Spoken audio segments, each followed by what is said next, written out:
Hello, everybody. Welcome to the Buckeye Weekly Podcast. I'm Tony Gerdeman here, as always, with Tom. How's it going? Tony, time to talk about Ohio State wide receivers, at least one, expectations for his first year. And this is one where I think the overall fan base expectation is not, I think there's a couple guys who are probably the expectation is maybe even a little high. This is one where the expectation may be a little low, at least a little bit of a sort of a forgotten player in the class. Kind of why I wanted to start here, and we were talking about Brock Boyd, freshman wide receiver out of South Lake Carroll and South Lake, Texas. And 6'1", 180 is what he's listed at. We'll see what he's listed at when he gets to Ohio State, or he's actually at Ohio State, but once they release a meaningful roster. Tom, the using the 24/7 composite, the number 618 player in the nation, the number 88 wide receiver in the nation, the number 82 player in Texas, just using 24/7's own rankings, the number 122 wide receiver in the nation, the number 110 player in Texas. As a junior, he caught 111 passes for 1,875 yards and 19 touchdowns. This past year as a senior, numbers dropped quite a bit. 91 catches, 1,486 yards, 18 touchdowns. So basically 200 catches, 3,300 yards receiving, and nearly 40 touchdowns these past two seasons in major Texas high school football. And yeah, I'm sure there are 100 better receivers in the 2026 class. So, Tom, what to expect? I will tell you, Ryan Day did talk about him a little bit on his radio show on Friday, and he said, Brock Boyd, here's a guy who, to me, he's going to come in here and compete his tail off. And that's what I'm going to be looking for when we get to see the first couple of spring practices. I'm manifesting this. That will be in there for the first couple of days. And to see, I always just love the first look at the freshmen in terms of can somebody stand out? And when this is somebody that maybe the fan base isn't talking about, but when a coach throws a name out there, we always talk about when a coach throws a name out there, that means something. And when a coach talks about how competitive a guy is, that means he's going to do as much as he can to get on the field however he can. Yeah, that's someone who it could take a year. I mean, this is a pretty decent Ohio State wide receiver unit, so it is not going to be the easiest thing to crack.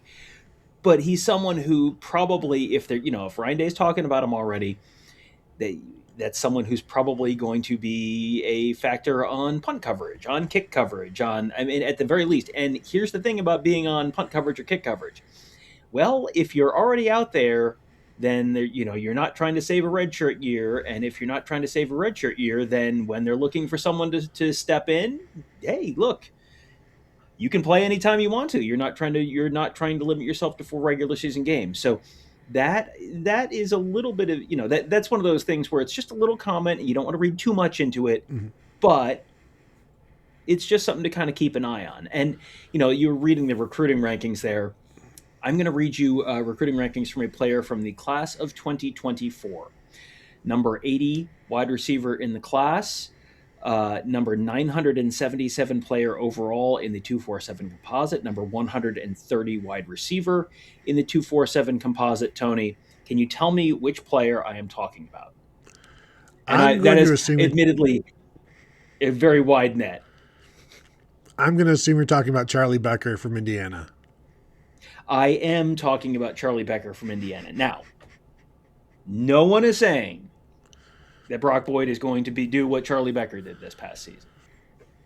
But Charlie Becker, didn't play really at all. I think he might not have played as a true freshman and went halfway through his second season without, I think he had 7 catches going into the Penn State game and then had, I think, maybe 7 catches in the Penn State game, and you and I watched that and went, oh, where has this guy been? And then took on a much bigger role. I'm not saying this is Charlie Becker. I'm not saying, but you also have guys who sometimes it just doesn't, some stuff doesn't always translate to the recruiting rankings. Not saying he's the next Charlie Becker. I'm just saying he may be better than his recruiting rankings are. And, yeah, Ryan Day talked about him that way, but when Brian Hartline's recruiting wide receivers, Brian Hartline is generally fishing in the absolute, cream of the crop portion of the pond. And when he would go and find someone who was very, very, lowly ranked, I remember Jackson Smith and Jigba when they got Jackson Smith and Jigba to commit, and everyone went, "Who? What? Why? What? Who is that? Why are you taking a guy like?" And then you saw what happened there, and Mylan Graham was like that, and Mylan Graham didn't develop at Ohio State, but there were a whole lot of people who were very upset when Mylan Graham left, and Mylan Graham sure left for a relatively high profile program in Notre Dame. He's not someone who went to go play for South Alabama or something like that. And Jerquaden Guilford was kind of that way. He was someone who was very, very lowly rated, and then by the time the rankings were done, he was rated higher by rivals than Chris Henry Jr. was. So, Brian Hartline, it would be hard to say Brian Hartline did not have a good eye for talent, and Brian Hartline looked at Brock Boyd when really no one else was looking at Brock Boyd and went, I want you. And that to me is, every bit as telling as Ryan Day talking about him. Yeah, and going back to JSN, I think he was like the number 58 or 59 receiver in the nation when he committed. And by the end of it, he was like, the number 3 or 2, whatever receiver in the class. But what you've got here in terms of the expectations, and we've talked on many, many shows, the reality of life as a true freshman wide receiver at Ohio State is that you're probably not going to get overly involved and you won't have a bunch of catches. I'm wondering what is a fair expectation, because this is not a deep group outside. And when you look at what the Buckeyes have, you've got, in terms of a Z receiver, which is what I'll call Brock Boyd, you've got Devin McEwen. You brought him in. Kyle Parker can do that. Obviously, Brandon Ennis and Jeremiah Smith can both do that, and Phillip Bell can do whatever because he's still kind of developing into what he is. But in terms of like the proven players there's not a lot. I'd say the most proven guy is Devin McEwen. And so I think there's an opportunity. And what I really like about Brock Boyd is like he attacks. He's an attacker on offense, and he's an attacker as a route runner. But I wonder if I don't know if there's enough room for him, because they're going to be moving guys around. And so I'm going to assume that he's going to redshirt this year. But even in redshirting, I could see him having a few catches. And I just want to reassure people, a few catches. Again, Michael Thomas had 3 catches as a true freshman.